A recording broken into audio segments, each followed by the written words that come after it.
Hello, everyone, and welcome to our lunchtime session of CME Palooza Spring.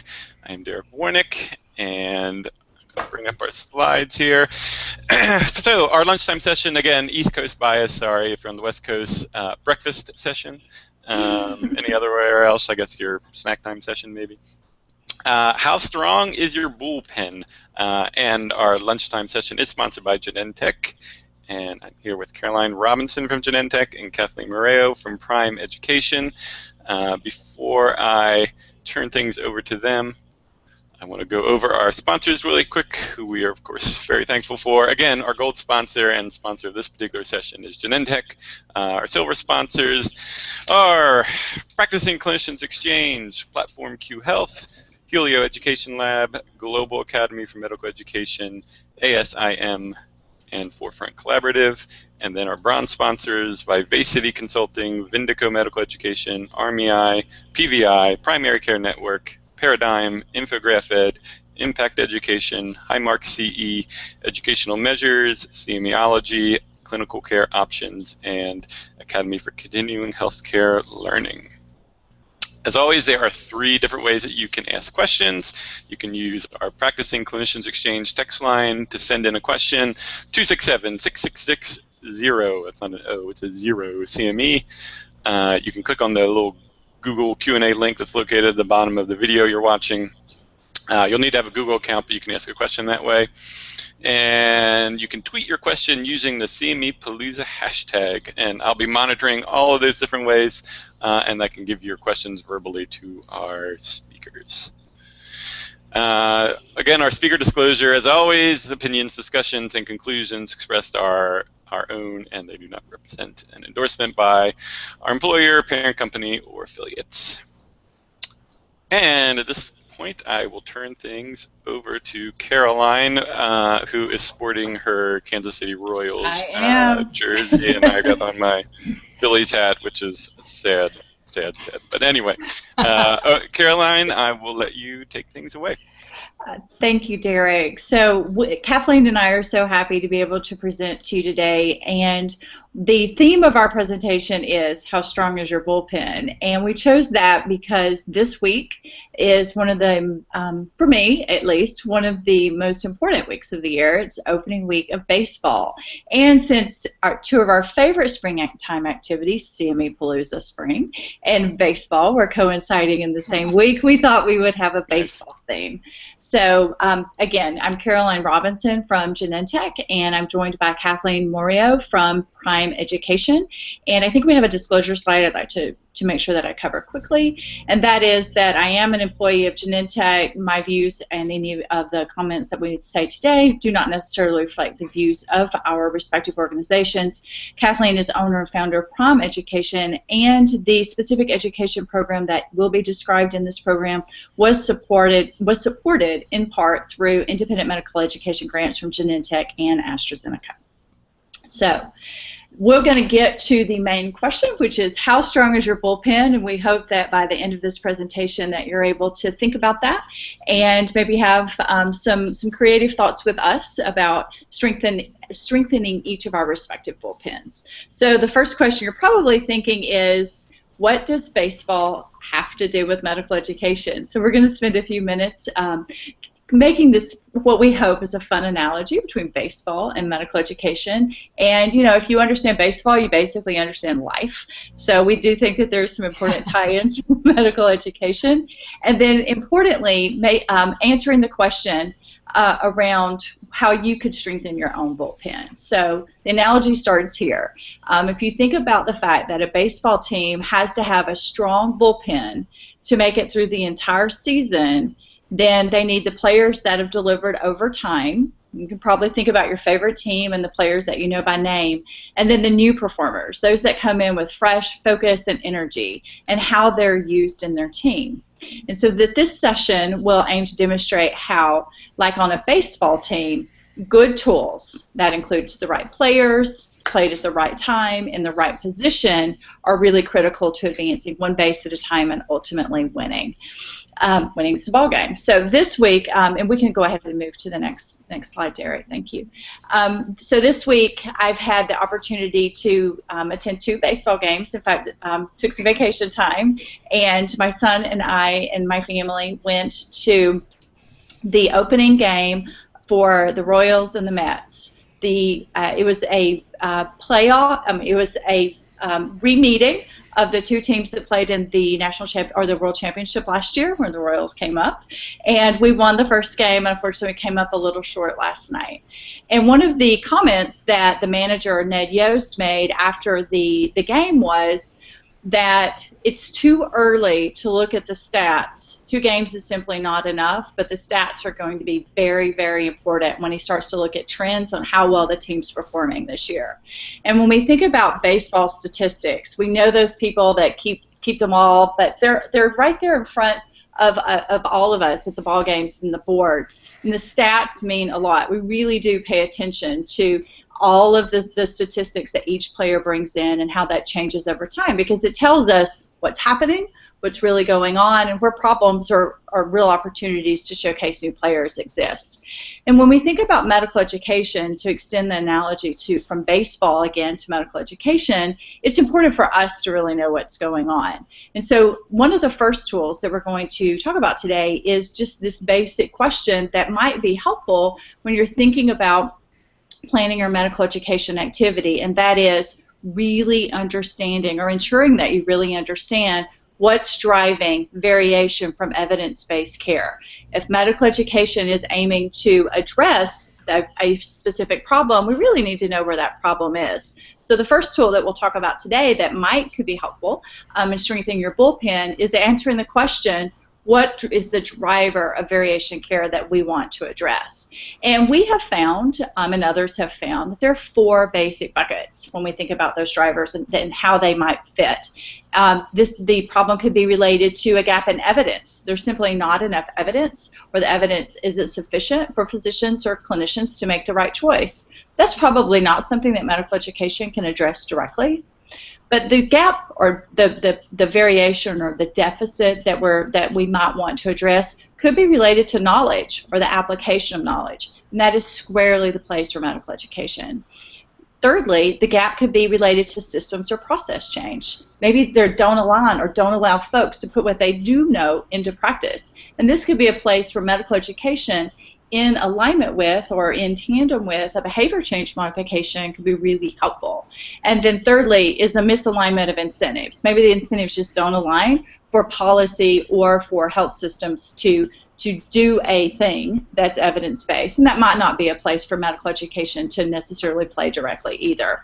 So first tool we'll talk about today is just the answering of the question very clearly. It's what drives the variation from evidence-based care. But moving on, we know that the healthcare landscape today is incredibly competitive. We know that things have changed dramatically over the last few years. Here you see a few of the trends that are happening that are really shaping healthcare decision making today.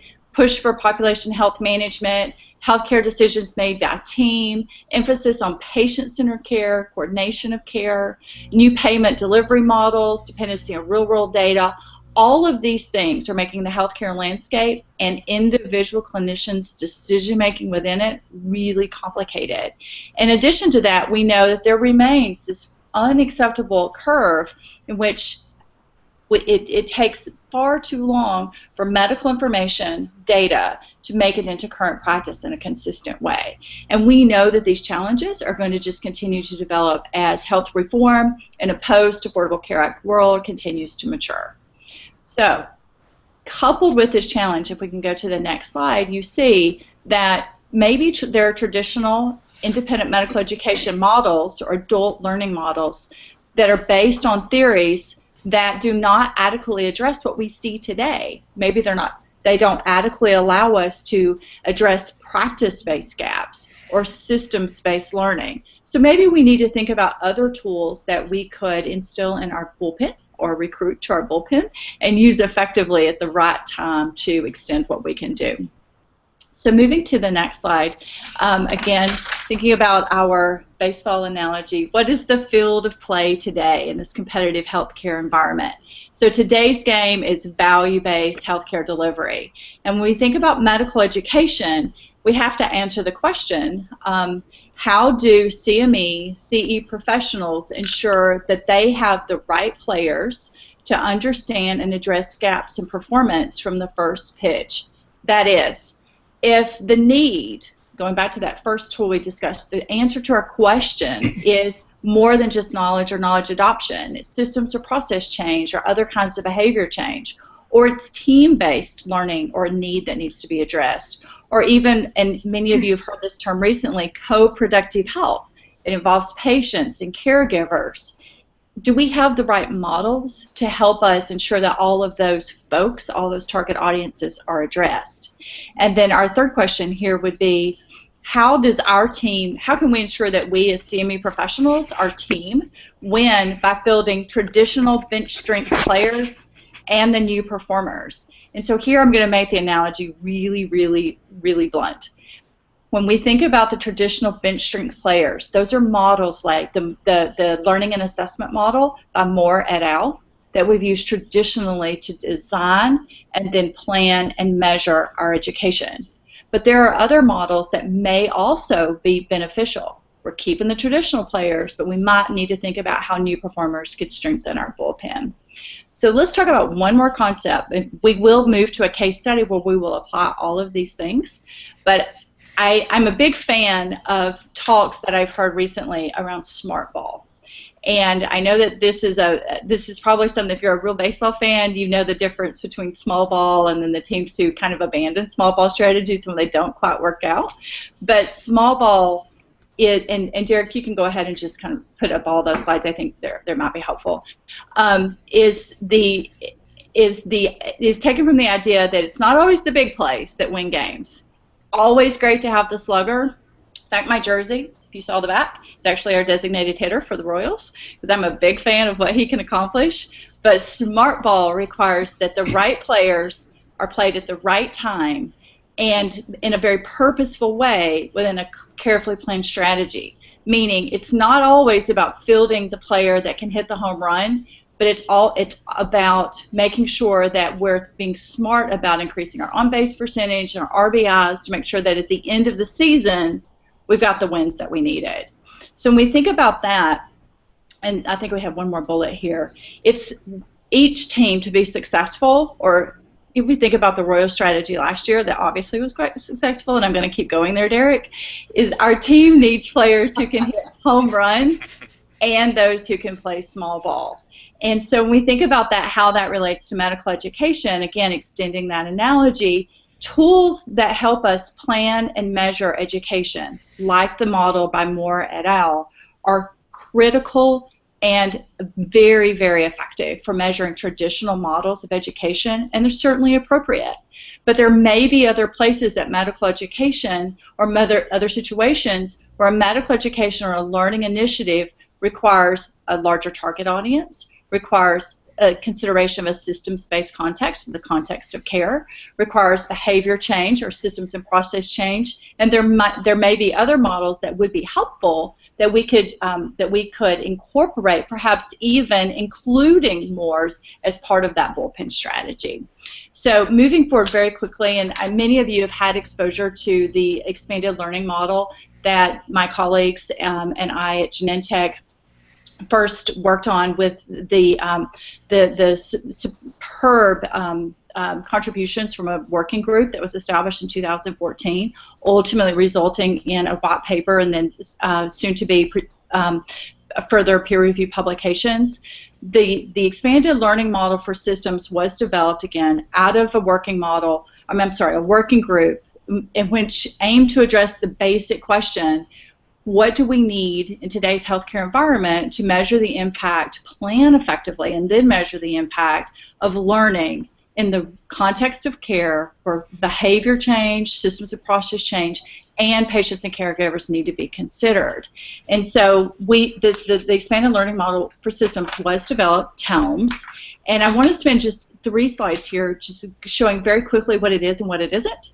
And then we're going to move to an example where we see TELMS applied in tandem with Moore's model, or the model by Moore et al., in a case study to look at how a full team approach, meaning using multiple tools, multiple players, if you will, was truly effective in designing and then ultimately measuring a program.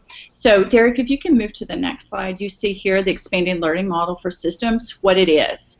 It is a framework that we developed based on a conversation with healthcare stakeholders around what's needed today. What it's not, it is not a one-fit-all approach to medical education. There likely isn't a one-fit-all approach, which is why we need to have a stronger bullpen or think about that for each of our needs. What it is, TELMS is a framework that discusses behavior modifications. It includes behavior change theory, but it is not a framework that's complete and necessarily excludes or can be the sole tool that's used in every situation. And what it is, again, is an expanded design that considers movement of systems of people, including patients and caregivers, through change toward coordination of care, toward higher quality outcomes, toward higher quality care. But it is not a replacement for existing models that address traditional and equally beneficial education. So, couple of slides on what the model looks like. Here we see the stakeholders. So it's important that when we think back to that original question about where the problem exists, what's the driver of variation in care, for example, it's important that we choose the model that's best for the stakeholders that are involved and the solution that's necessary. So we might need to think about a model, and this is where TELMS could be useful, where the setting of care is critical to think about. The team or the interprofessional team of clinicians, more than just a one clinician approach as the agent of change in learning. And then secondly, we see here the full model. And if you've not been exposed to it, again, there is a white paper, and we'll be glad to share that. But moving a little bit deeper into this model, I want to show you a couple of things that make it unique from previous models. And so in the next slide, you see that here we have the 4 stages that are represented within TELMS: activate, or understanding the gap. Again, answering that question pretty succinctly, or very carefully, what's driving the variation in care? The second stage is advance, or addressing the gap. And here we see the typical solution to a problem. This is the learning initiative and or the behavior change intervention. Third, we have aspire, or practicing the solution. This is a longitudinal or even a wider practicing of that solution that was put into place, and determination of whether or not that was related to or is related to improvement in care, and whether or not other gaps need to be addressed. And then fourth is allocate, or extending the solution. And this could refer to extending the solution over time to wider groups, to other stakeholders, or even within and perhaps a tighter kind of process-oriented way. And I think Kathleen's example will help us see these different stages a little bit more clearly. And then just 2 final points before we move to the case study, and these are around the differentiation of TELMS from other models. What it adds to as a strength to really strengthen its attributes to make it distinct from and thus supportive of other models, and that is TELMS does include the movement of systems, not just individuals, so it takes attention to the context of care. And then lastly, the TELMS model also incorporates behavior theory to accelerate evidence into practice. So not just the idea that learning in and of itself it would equal the kinds of impacts that are necessary to lead to full change in a healthcare system, but that there might be behavior change or system and process change that also needs to take place within a complex healthcare environment. So now we'll move to a case study by Kathleen. And here in this case study, you will see, and you can go ahead and pop up the two players that I really want you to pay attention to, and that is, and this is the point, again, back to the analogy, is that a team needs a full bench, including players with specialized capabilities to maximize their performance. So these include the traditional players or the traditional models, such as the outcomes framework by Moore et al., and perhaps some new players or new models, such as TELMS that I've just described. So in the example that Kathleen will now describe, she's included both, and I think you can see how her approach was fully strengthened by the use of both of these models. Thank you, Caroline. Awesome. I love the analogies to baseball, and I want to tell you that on that last slide, I also love the fact that the Cardinals are up. So I'm broadcasting from South Florida, where we do not expect the Marlins to go anywhere. So as a result, we have to pick our old favorite teams, and so being born and raised in St. Louis, Missouri, I'm a Cardinals fan, so happy for that. So thank you. That was a great pick. So everything that Caroline's talked about is, I think it's just a really practical and wonderful analogy of what TELMS is and what TELMS can do. So thank you for that, Caroline. It really starts to unveil the mystery of a model and helps us to understand what do we do with this. So what we want to do here is to give you, again, continue with that practical application, just show you by way of example how we apply TELMS to a CE program. This particular CE program was intended to tether patients and providers so that they would both be educated at the same time about the same things. And these are patients and providers who are operating in asthma community systems, clinics, settings. And so TELMS had just made sense to do here. As Caroline mentioned, we did not, throw out the baby with the bathwater. We obviously used Moore's to help us frame out things like the level 3 knowledge, attitudes, beliefs, and barriers that we wanted to include in some of our survey applications. But we wanted to take a much broader approach and say, if we're really going to tether the education to patients and providers, we have to be thinking at a systems or a settings-based level. And that's not Moore's, that is TELMS in my mind. So I want to just give you some practical examples. I want to tell you that don't get too hung up on all the components of the multi-channel program, because I'm not going to spend time going through those. It's not important to today's discussion. What I really want to do is just call out a couple of examples and show you how designing it according to TELMS, executing according to TELMS, and then evaluating according to TELMS really ensured that we did hit a tethered patient and provider approach to care. So on the next slide, you'll see, if you can move that for me, Derek, to the next slide, you'll see that the first part of TELMS, as we just learned from Caroline, is to activate. And thoughtfully, she put those other words that help us be like, okay, so tell me what activate is. Activate's understanding the gaps. And I think that most of you out there, if not everybody out there, is pretty good about identifying unmet needs. We've been doing this under the Moore model for a long time. But what I would challenge you is that I don't think we've been doing it in a team environment. We've been thinking, it's just the way we are, it's the way we're programmed. We think about that individual practitioner, or maybe that individual practice, a group practice of physicians or clinicians. But we don't think about it in the larger context of where and how healthcare is really being practiced today. So when we looked at TELMS to say, okay, how can we understand the gaps? We thought about the team. Just like in baseball, you have to take a team approach to understanding where are our gaps, how we're going to get to the World Series this year. We needed to look at what was going on, not just with the clinicians and their lack of understanding, their variations in care, where they're not adhering to the guidelines, but also what's going on with the patients who are a part of the team. And we often say it, but we don't treat them like part of the team. So we developed surveys. They were tethered surveys based on validated literature. I won't go into all those components, but just to tell you that we developed surveys for patients and providers to really be able to go in and dig, to activate what are the gaps so that we can understand them, so that we can then develop our program. So the next slide just gives one example, and it's just a simple example coming out of asthma specialists. Again, this was a program for asthma patients and providers. So we had 40 asthma specialists who participated in this program, and we asked them specific questions about, if you have to perceive what would you perceive the knowledge of your patients to be in all the aspects of asthma care that matter to clinical outcomes? And as you probably are not surprised to see, they rated patients' perceived knowledge very high in some of the clinical aspects of care, but very lower, under 50% in other aspects of care. In other words, the specialists themselves were not really satisfied or comfortable if they had really talked to their patients a lot about emotional issues, lifestyle, etc., and therefore really couldn't assess where the patient population was in that area. So we saw a gap there. On the next slide, we're going to talk about advancing, and I have a whole lot of data that I could have shown you under the first domain, which was activate, but again, that's not the purpose of this. I really want to just give you some finite examples of the application of TELMS.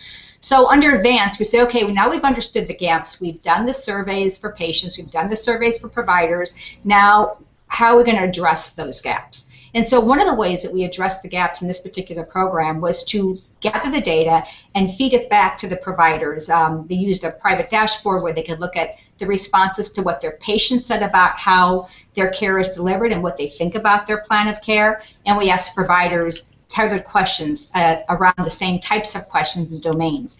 Then we compared that data and we provided it back to the providers and the clinicians in their setting and said, here's what you're thinking the patients are saying about their care. Here's what the patients are actually saying about their care, and here's where the mismatches are occurring. And there's an example on the next slide just to show you, again, practically some of that data.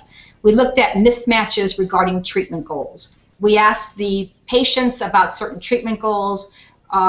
What do you think what do you find important as you address treatment goals? What are your treatment goals? And ask providers the same things. And as you can easily see from the data, this is just one tiny example, the patients care very much about their current struggles, what's going on day to day, their activities of daily living, whereas the providers tend to focus on the larger, over-the-horizon, picture. I need to reduce those exacerbations. I need to reduce those hospitalizations. And by being able to show the providers what the patients were saying versus what they think is the best plan of care by the patient standards, it helped the providers to get on board. So it helped the team to get on board with, we have a problem, we need to address these gaps, and now let's figure out how to address those gaps. So the next slide we'll show one other example looking at what some of the things that the patients said. We had 328 asthma patients responding. Again, these are patients of the providers in the settings, and so it was very much a tethered program. We asked them about other aspects of care. How do we address the gaps that you perceive to be there? And we thought it was really interesting. If you look to the right side of the slides, you'll see that there is a lot of disparity between what the providers perceive to be for barriers to good treatment or good outcomes in asthma versus what the patients say. For example, the providers, 71% said patients, their insurance costs, whether they can access their medications is a big barrier to care. And the patients go, no, not really.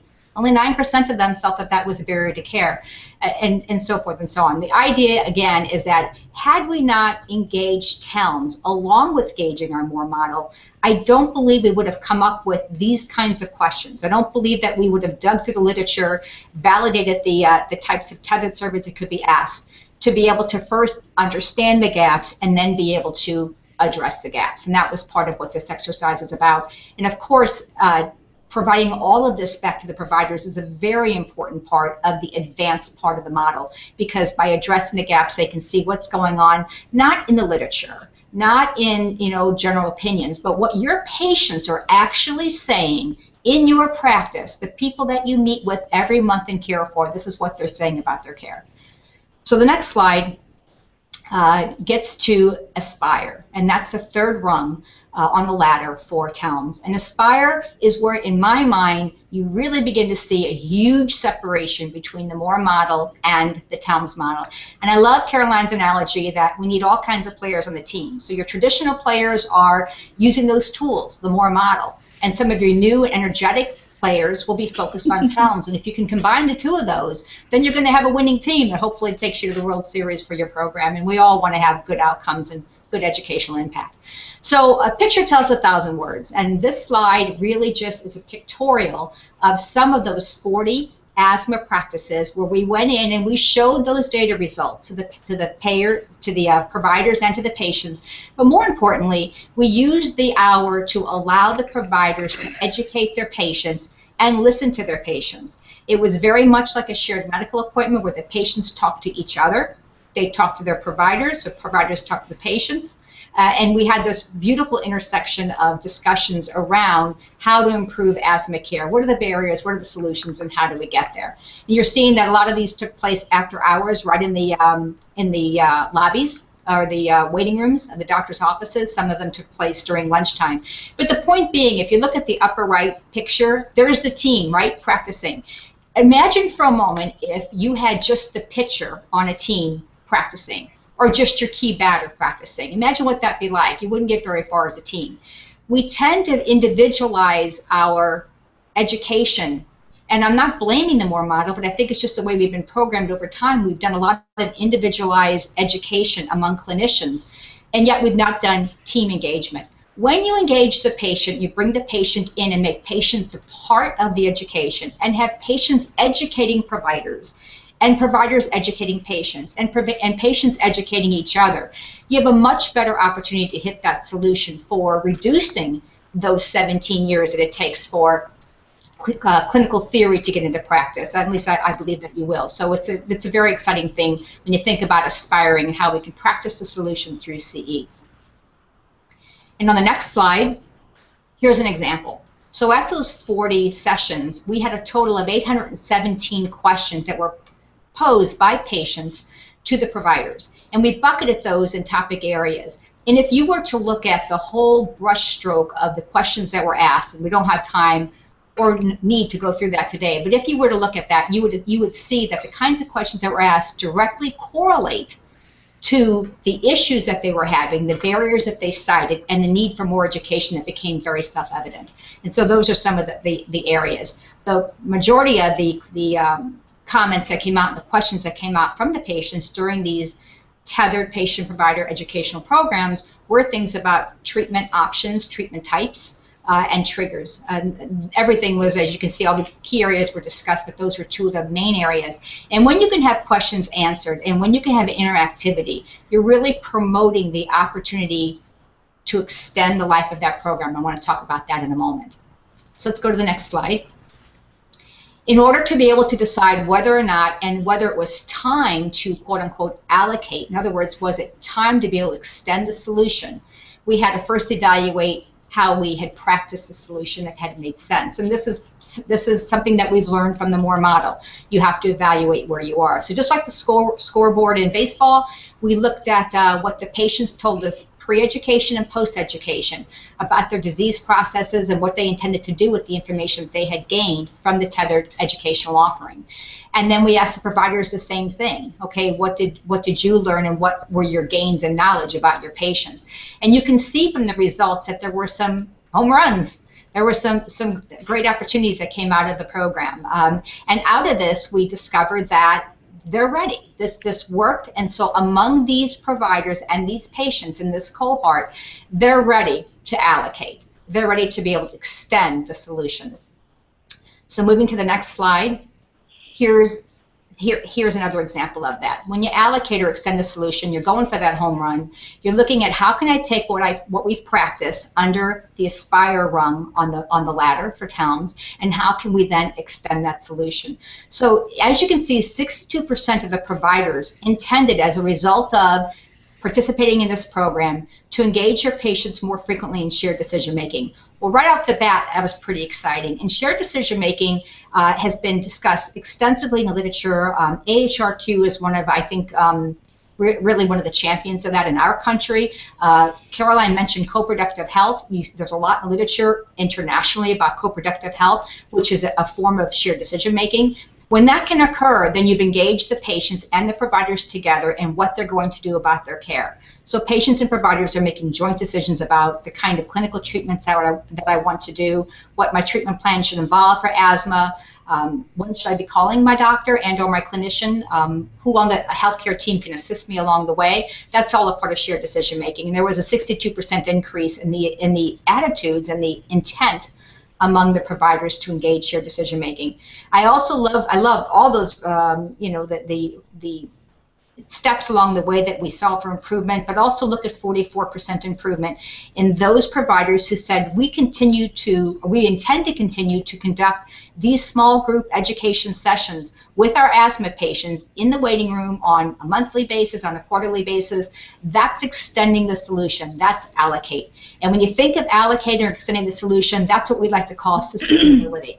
You've taken the results of a project and you found out that they work, and now you leave, your CME is done, but the sustainability of it continues. That's a home run. So for the next slide, allocating, I just wanted to show you a couple of things that the patients identified as their new goals, and I'd be remiss to tell you that this was the only intervention. This program had a lot of interventions. Again, I wasn't going to go into all of that, just trying to pick out key elements. But there were lots of interventions here. And so if the results of all of those interventions, that's where we ask the providers their question, what their intent is. And this is the patients, the new goals that they set. And from an allocation standpoint, again, how to extend the solution. Patients are going to extend it in their own lives, in their own reaction to the disease process over time.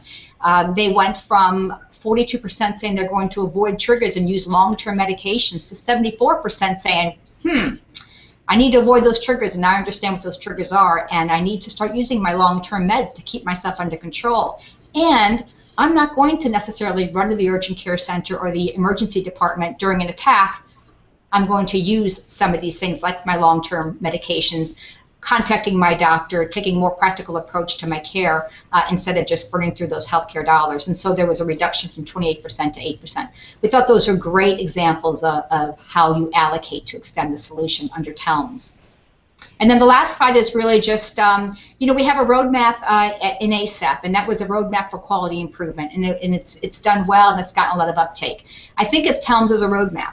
So we have the more model, we've gotten really good at it, but we need to extend our roadmap so that we can begin to not only understand and address our gaps, but then really importantly, practice them and extend them within the construct and the context of a group setting, group practices, IPAs, ACOs, and I will let you know that out of these 40 specialists, they operated within several different systems. They were in ACOs, they were in patient-centered medical homes, they were in large public settings, they were in large group practices. And so it identified that despite the type of system, application of TELMS is a great framework to help you be able to plan your activity, to execute your activity, and then obviously and ultimately to be able to evaluate your activity. So I think that takes us through the case study. Let's go to the next slide. And it does, and I want to get back to Caroline. So thank you, Kathleen. Thank you for walking us through this. And so here you see one of my favorite people. This is the manager of the Royals, Ned Yost, and this is our time for our bullpen reflections. And I actually have one question for Kathleen that I want to ask here. But before I do that, I want to just stress again, and this has been the whole approach that the Genentech team has taken toward the development of this model, and certainly working with our working group within this spirit was important to moving to the stage where we have a model that is up for review and up for use by our entire community. And that is that we found this conversation necessary because we wanted to make sure that we had a model that would reflect the complex nature of the healthcare landscape today. And this working group came together. The working group consisted of, again, folks from all over medicine and healthcare, from technology and practicing clinicians to professional societies and other commercial medical education companies and other commercial supporters. And we've developed the model to date. But we believe this is just the start of the conversation, which is why you see this fun coffee cup here, because we think there's some great conversations that happen around coffee cups, and where coffee and baseball align, great, even better. But the opportunity to talk and reflect as a community to say, here's another model. We have this great traditional model. We've used it. It works. We're all aligned in that way. Is there something else that we could also use? Is there another player that could enter the team? Or are there even improvements that could be made on one or either that help us advance our industry so that learning, we do believe that learning interventions, learning activities are the key to improving the quality of care in this nation, but that often has to happen in the context of care, along with behavior change, taking into consideration what patients and caregivers need, thinking about process change that also needs to happen. So if you or anyone in the community has suggestions on how we can further evolve the model, apply the model, improve the model, we certainly want to hear that. So I want to open the door to that conversation. But one of the other points I also wanted to just reflect back on with Kathleen is certainly you applied the model and you did TELMS and Morse, and you found TELMS useful for focusing again, bringing the patient piece in, thinking about process change, thinking about the context of care. But you also alluded to the importance of the ACEP roadmap, or the quality improvement focus that our community has had recently through our professional society. Do you see TELMS as useful? And I think I know the answer, but I just wanted to start the conversation here. As a model that allows continuous professional development, continuous cycles of improvement, or continuous quality improvement, any or all, as a way to think about that, to shape that moving forward, because that is something that we've been discussing within the community lately. Oh, absolutely, I do, and I love to give examples, because I think that I'm just not giving an opinion. I'm giving a practical application, and then take with it what you will. We submitted an article recently to BMJ, and that's their quality improvement reports. And for those of you that have done that or are in the process of doing it, I know lots of folks are, applying the Squire tool, the ACEP Squire tool, you're required to actually identify and give the steps of your quality improvement cycles. We went back to TELMS on our quality, and it was not this project, it was another project. And again, I don't mean for this to sound like a Moore bashing. It is not. Moore's is grounded in what we do. It's essential to what we do. But it was because we had applied TELMS in this other project that we were able to go back and take those practical examples and satisfy the editor that we covered all the bases in the quality improvement cycles. They have a set format that they use to say, it's check, check, check. Well, were there surveys done pre and post, and what were the interventions? And it was through going through and describing our TELMS model that we're able to actually show that. So absolutely, that's one application of it. I think what's important is not to think of TELMS as like, well, I might be able to take my little thing and stick this over here and stick this over here. I think TELMS is a process.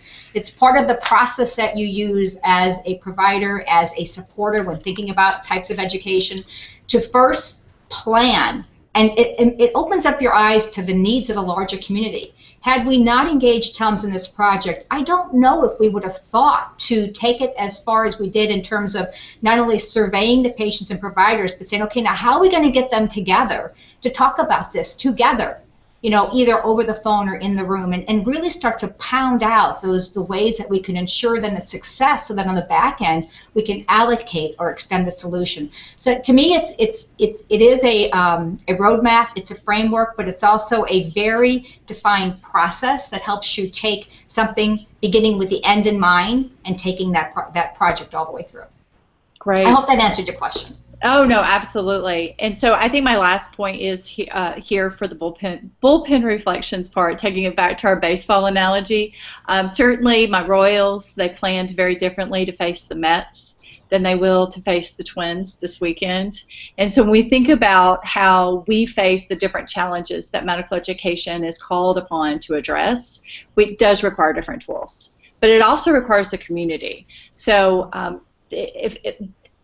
having 2 teams in the league would not make a strong league. Having 30 teams in the team, all trying to win, do better, excel, is what hones each of the respective teams. So I think together we can improve the model, we can improve all models, we can think about all of our work collectively, and then how we're evaluating and planning medical education to truly advance our respective work, so that we are that critical component that is seen by the full healthcare community for advancing healthcare quality, for improving healthcare outcomes in the lives of patients and caregivers. So I think, Derek, we'll move to the last slide, which is our slide for questions. And we're certainly available to answering questions that may have come in.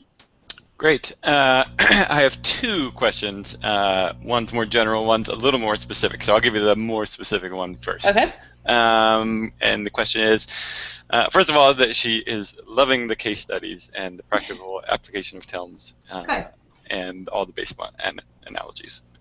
But how do we begin to explore validation with ACO payers? And is there a bandwidth to obtain funding from these types of stakeholders? Oh, wow.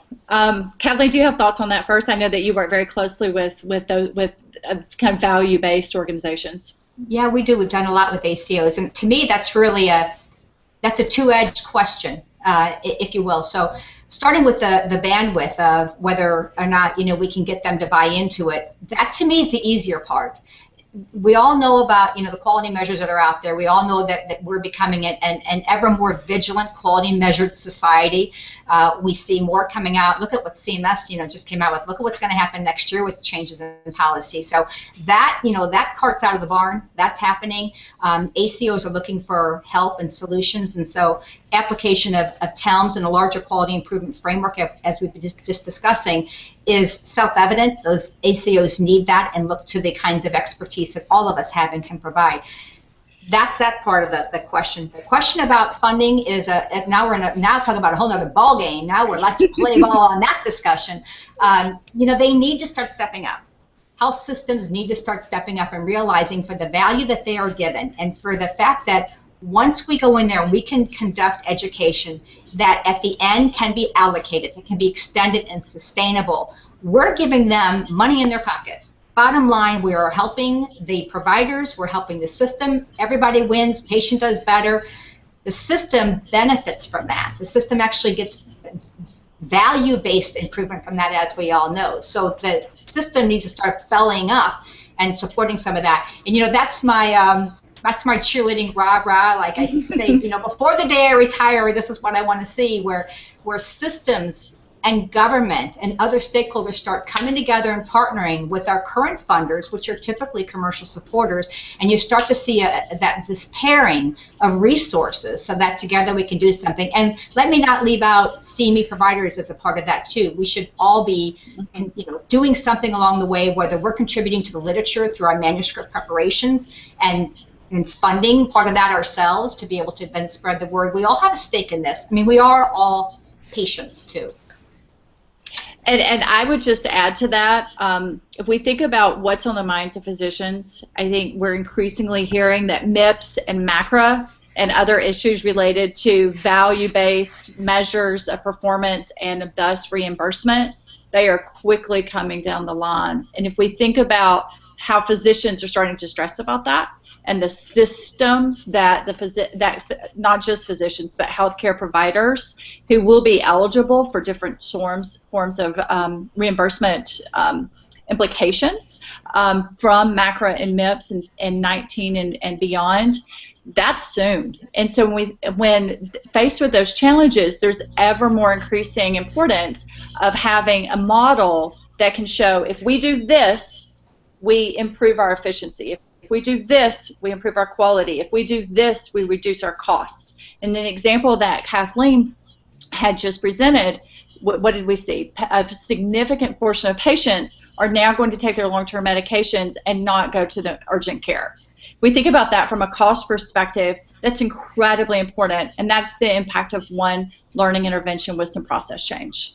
If those kinds of programs are demonstrated to have that kind of impact, they will become ever more increasingly important and visible to organizations like ACOs and be that intervention of choice when they're thinking about how they improve care and how they improve the efficiency and the cost effectiveness of the care that they provide. Well said. Great. The second question then I think is more for Kathleen, I suppose. It's about your example that you were sharing, and just a question about feedback that you got from the participants, especially with the involvement of the patient, and what kind of a response you had to that. We got back really great responses. It was a very fun project to do. I have to say it was a very it's one of those projects that just make you feel good, like, wow, I think we're putting the toe in the water and we're sending out a ripple and it's taking effect. It's pretty exciting. We actually are going to be publishing the results of the entire project, and we're in the process of preparing that now. And it was as I said, it was a multi-channel project. It involved patient coaching program through PAC Health. It involved online continued learning for both clinicians and patients. We had a patient website where they went. So there was a lot of stuff. And all along the way, we were collecting survey data. So you got to just see, just pieces of it. But we continue to get really great feedback. But I think, and I just may be biased, but it seems that the greatest kind of exciting moment were those live sessions where they came together and they explored what's happening and where are the mismatches in our perceptions about what I think is important, and Doctor, what you think is important. And for example, we had, and we presented some of this information at the World Congress a couple of weeks ago, but just as one example, we had quotes from our patients talking to their doctors and saying, Dr. So-and-so, I now understand why you ask me the questions that I do, and I will start to come better prepared with a diary to be able to provide you with the questions that you obviously need to help make decisions about my treatment options and my care. I mean, wow, it gave me goosebumps to read that. As a nurse, I got goosebumps. And the provider said things like, I now understand that when you're talking to me and I'm head down looking at my EMR and trying to copy notes because I've got 12 minutes or 8 minutes for your visit, I now realize how much I've missed because I haven't picked my head up and looked at you and listened to you. And I want you to know I am listening to you, but obviously you think I'm not, and I need to work on that. I mean, these are basic things. They're so fundamental. But again, when you talk to Caroline, had that slide about the average of 17 years to get evidence into practice. What better way to shorten that 17 years and to engage the patient and the provider at the same time? The TELMS model is a vehicle to be able to do that, and that's what gets me excited about it. Excellent. That is it for me for questions. So if you have any closing words you want to share, and then we will wrap it up. I guess from my standpoint, just to thank Caroline for the opportunity to be able to have some practical application of TELMS, a model that I do believe in, obviously, and hopefully it's been beneficial to all of you that you can start to take theory into practice, and also to certainly thank Genentech, but all of the sponsors, to help make CME Palooza possible. Absolutely. And to Scott and Derek as well, champions who continue to do this bravely twice a year. Absolutely, and I would just like to thank Kathleen again. Great, thank you for sharing your case study. Case studies help us see projects and ideas come to life. So thank you for that. And Scott and Derek, thank you for letting us share a baseball-themed talk. They're not always appropriate in every setting, and we had a lot of fun putting this together. Well, it was really great, and I appreciate it. And I had someone else who was commiserating that we wish we had someone other than the Phillies as our most obvious baseball example. But anyway, thank you both. That was excellent presentation. Had a really nice response on Twitter. Lots of people enjoying it. Great. So let me go through my closing slides here really quick. We remind you that there is a survey. We don't have an evaluation, but we do have a survey that is optional. But we ask you to take it if you haven't already. It helps give us some feedback on the sessions and gives us a better idea of how many people are actually participating and what sessions you're most interested in. There is a chance to win a gift card for Amazon if you take the survey, so there's a little extra motivation if needed. Our next session will come up at 1 p.m. Eastern Time sharp. All you need to do is just refresh your browser when it gets close to that time. And it is going to be quality improvement. You can say it, but can you do it? A nice follow-up after this session, I think. And that's with Sarah Miller from MedIQ and Heather Guerrero from Gilead. So hope you can turn in for that one. And thank you both for your presentation. And that's going to do it for us today. Thank you. Thank you. Bye-bye.